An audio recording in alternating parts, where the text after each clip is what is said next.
शक्ति में ही शक्ति होती है। बिल्कुल। कुछ खोए बिना तो कुछ पा नहीं सकते ना। बिल्कुल। बिखरोगे नहीं तो निखरोगे कैसे? सही बात है। खोगे नहीं तो पाओगे कैसे? तंत्र होता है जो तांत्रिक लोग करते हैं। तंत्र कोई घर में करने वाला काम नहीं है। ये अघोरी तांत्रिक जो तंत्र की क्रियाएं जिन्होंने सिद्ध कर रखी है वो लोग तंत्र करते हैं। जब हम उस मृत शरीर की, उन शव की साधना करेंगे तो क्या उनको फिर भैरव की भी और भगवती माँ की भी और भोलेनाथ की भी साधना साथ ही साथ हासिल हो जाएगी? साधना तो प्राप्त हो जाती है परंतु इतनी आसान भी नहीं है ना। या फिर मेरे को ही हनुमान जी की साधना करनी है तो सबसे पहले मेरे को क्या करना पड़ेगा? भक्ति पाने के लिए भगवान की कृपा चाहिए, तंत्र की शक्ति चाहिए, कुछ खोना भी पड़ता है।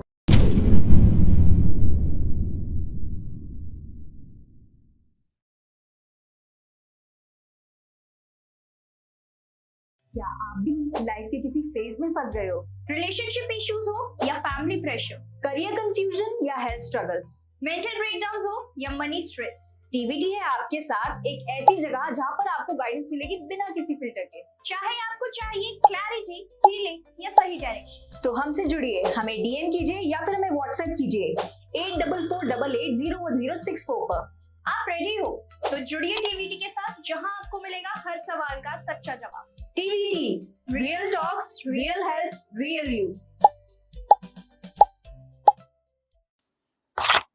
राधे राधे आप सभी को, और एक बार फिर से आपका स्वागत है हमारे टीवीटी चैनल पर। आपको हमारी पिछली वीडियोस बहुत ज्यादा पसंद आई एंड आई होप कि आपको हमारी आज की भी स्पेशल वीडियो उतनी ही पसंद आने वाली है, क्योंकि जैसे कि आप सुनते ही हैं कि जो हमारे हनुमान जी है उनको कलयुग के देवता माना जाता है और एक चिरंजीवियों में से भी वो एक है।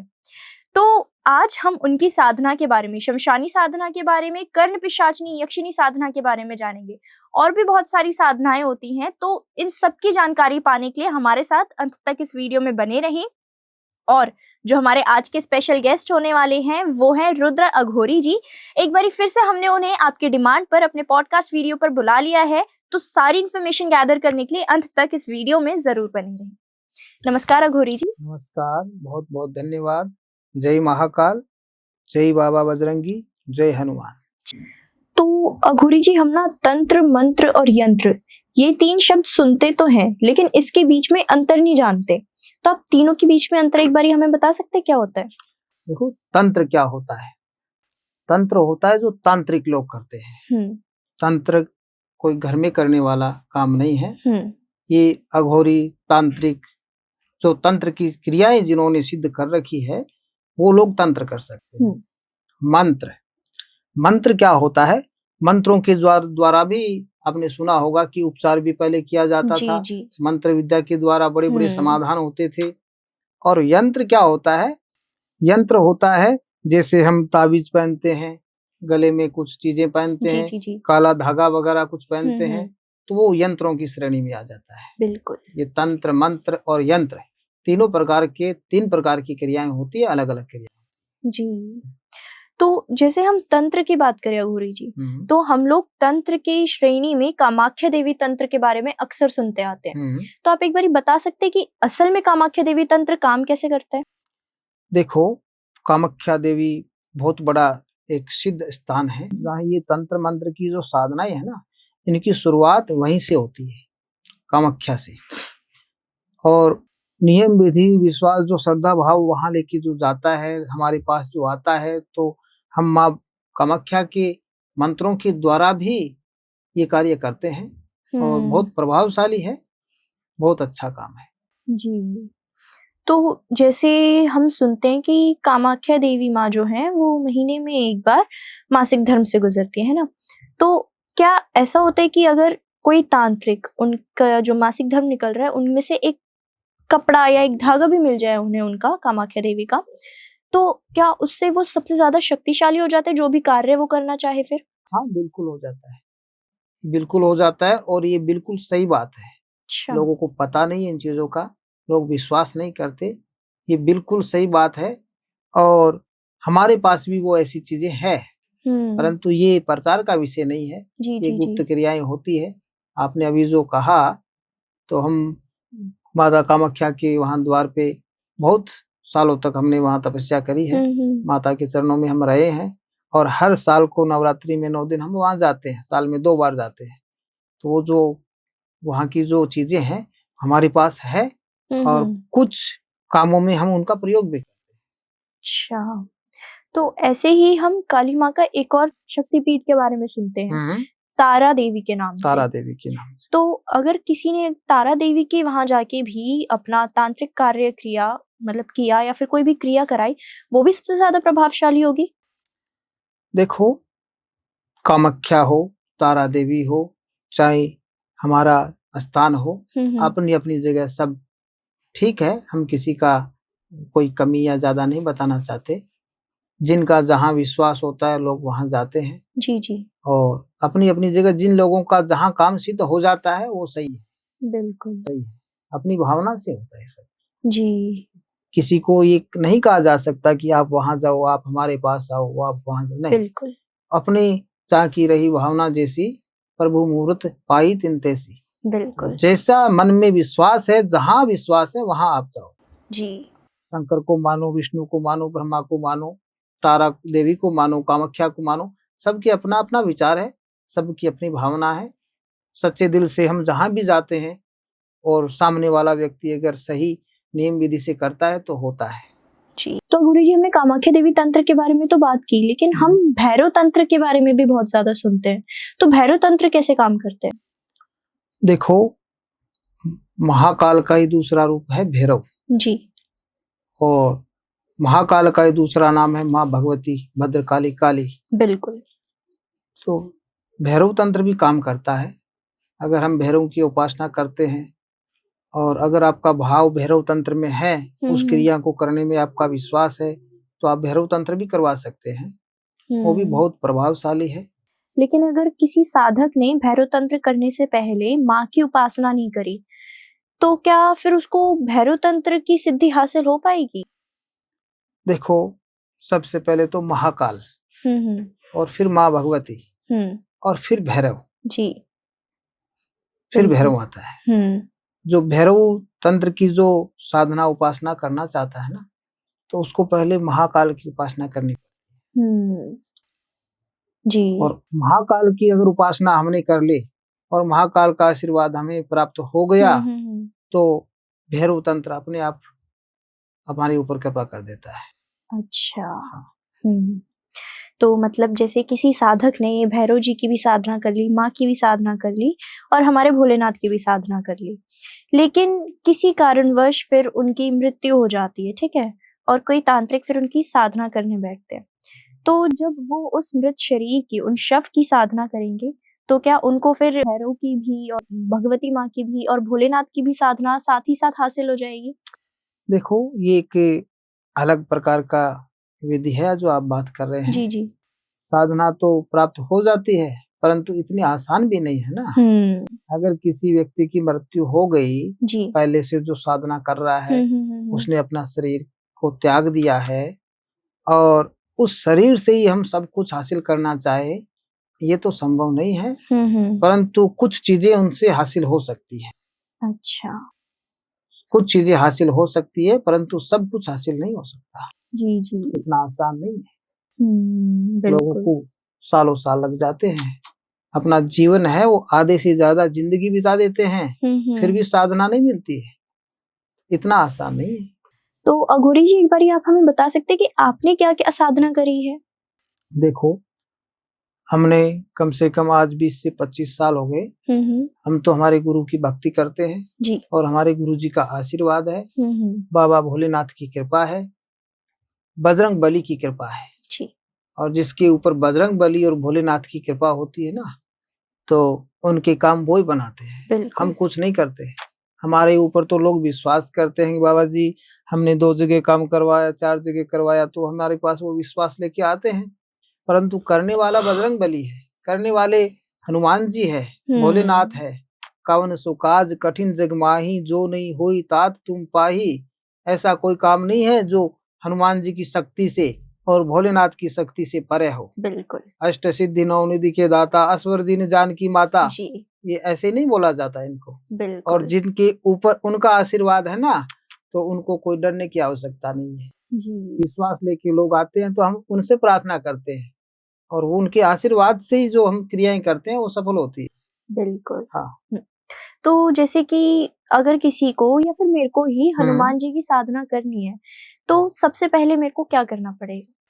देखो, भक्ति भक्ति में शक्ति होती है। बिल्कुल कुछ खोए बिना तो कुछ पा नहीं सकते ना। बिल्कुल बिखरोगे नहीं तो निखरोगे कैसे, सही बात है। खोओगे नहीं तो पाओगे कैसे। तो ये साधनाएं इतनी आसान नहीं है, बहुत कठिन है। भगवान से प्रार्थना करनी पड़ती है। ये जो तंत्र की जो साधनाएं है ना, जी, जी, भक्ति जी। तो देखो गृहस्थी में भी लोग कर सकते हैं। बिल्कुल घर गृहस्थी में ही लोग सब लोग पूजा पाठ अपने नियम से करते हैं। परंतु ये जो तंत्र की जो क्रिया है ना, ये थोड़ी अलग है।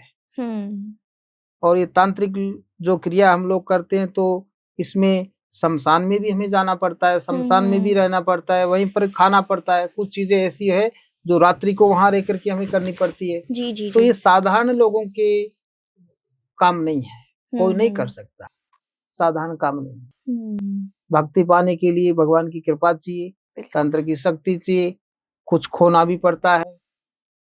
आधी से ज्यादा जिंदगी भगवान की चरणों में बितानी पड़ती है, तब जाकर के वो सिद्धियां मिलती है। सिद्धि मिलना, भक्ति मिलना इतना आसान नहीं है। बिल्कुल। तो मतलब जैसे आपने बताया कि तांत्रिक को एक अलग साधना करनी होती है। हाँ। तो मतलब जैसे अगर किसी तांत्रिक ने हनुमान जी की साधना करी है, तो मतलब क्या हनुमान जी उसको तंत्र कार्य करने के लिए वो शक्तियां देंगे? हनुमान जी में ऐसी क्या बात है जो नहीं है। हनुमान जी को क्या कहते हैं? रुद्र अवतार, शिव का ही तो अवतार है। अष्ट सिद्धि नौ निधि के दाता। तो हनुमान जी तो पहले से अष्ट सिद्धि और नौ निधि के दाता है। और हम जब उनके चरणों में जाते हैं, उनके आशीर्वाद से, उनकी भक्ति करके जो हम उनके नाम से जो हम काम करते हैं, तो हम कैसे कहें कि नहीं हो सकता। हमें तो पूरा विश्वास है। बिल्कुल। और और हमने इतने लोगों का काम किया, 50,000 60,000 लोगों तक का हमने काम किया, इनकी वजह से किया है ना जी। और वही करते हैं सब काम, उनके आशीर्वाद से हो। तो हनुमान जी से बड़ा कोई है ही नहीं। कलयुग में सबसे बड़ा चमत्कारी जो हम मानते हैं वो बजरंग बली है, हनुमान जी है। तो जैसे कि हनुमान जी को ना कलयुग के देवता भी कहा जाता है। और चिरंजीवियों में से भी एक हनुमान जी है। तो क्या आप हमें बता सकते हैं कभी आपको हनुमान जी के दर्शन हुए? देखो, आपने बहुत अच्छी बात करी है। और हम रात और दिन हनुमान जी का ही स्मरण करते हैं। बहुत बार हमें ऐसा लगा है कि हनुमान जी हमारे साथ है। बहुत बार लगा है। जब जब विपदा आती है ना, कष्ट आता है, तो उनका नाम अपने आप मुख में आ जाता है। बहुत सारे लोग आते हैं कि महाराज जी ये कष्ट है, वो कष्ट है। गृहस्थी में तो नाना प्रकार के कष्ट होते ही है ना। तो हम हनुमान जी से ही प्रार्थना करते हैं। और उनसे प्रार्थना करते हैं तो उनको उपाय भी बताते हैं। बताए हुए उपाय को करे तो हम 100% गारंटी से कहते हैं कि बदलाव आएगा। और आता है, और आया है, बहुत सारे लोगों में आया है। जी जी जी, बिल्कुल सत्य बात है। तो अघोरी जी, जैसे कि हनुमान चालीसा में भी लिखा हुआ है, अष्ट सिद्धि नौ निधि के दाता, असबरदीन जानकी माता। तो आप एक बार हमें बता सकते हैं कि वो अष्ट सिद्धि और नौ निधियां क्या है? देखो, अष्ट सिद्धि और नौ निधि। अष्ट सिद्धि जो हमने सिद्धि प्राप्त कर रखी है जी। हमने अष्ट सिद्धि नहीं कर रखी है, हमने तो सिर्फ एक सिद्धि कर रखी है, शमशान सिद्धि जी। और शमशान सिद्धि के द्वारा हम कार्य करते हैं। और हनुमान जी है अष्ट सिद्धि, उनकी बराबरी तो कोई कर नहीं सकता। बिल्कुल। और नौ निधि, नौ निधि हनुमान जी के पास है, दूसरे देव के पास भी नहीं है। हम तो उनके आगे के मच्छर के समान हैं जी। अष्ट सिद्धि नौ निधि के दाता है वो। तो उनके नाम से जो क्रियाएं हम करते हैं, जो व्यक्ति सच्चे मन और भाव, विश्वास, आशा और अपने विश्वास को लेके हमारे पास आता है, तो हम उनके द्वारा ही, उनसे ही प्रार्थना करते हैं, उनके नाम से ही हम क्रिया करते हैं जी जी जी। और वो 100% होता है। बिल्कुल, हमारी लाज तो वही रखता है। तो अघोरी जी, आपको क्या लगता है कि सबसे कठिन जो साधना होती है वो किसकी होती है? मतलब सबसे ज्यादा समय और सबसे ज्यादा कठिन साधना किसकी होती है? सबसे ज्यादा और कठिन साधना है शमशान की साधना। अच्छा। देखो, कुछ क्रियाएं तो हम घर में भी करते हैं, सबके साथ में भी कर सकते हैं, बिल्कुल। चाहे जब कर सकते हैं। परंतु शमशान की साधना एक ऐसी साधना है कि इंसान को एकांत में करनी पड़ती है। और एकांत में कौन जा सकता है?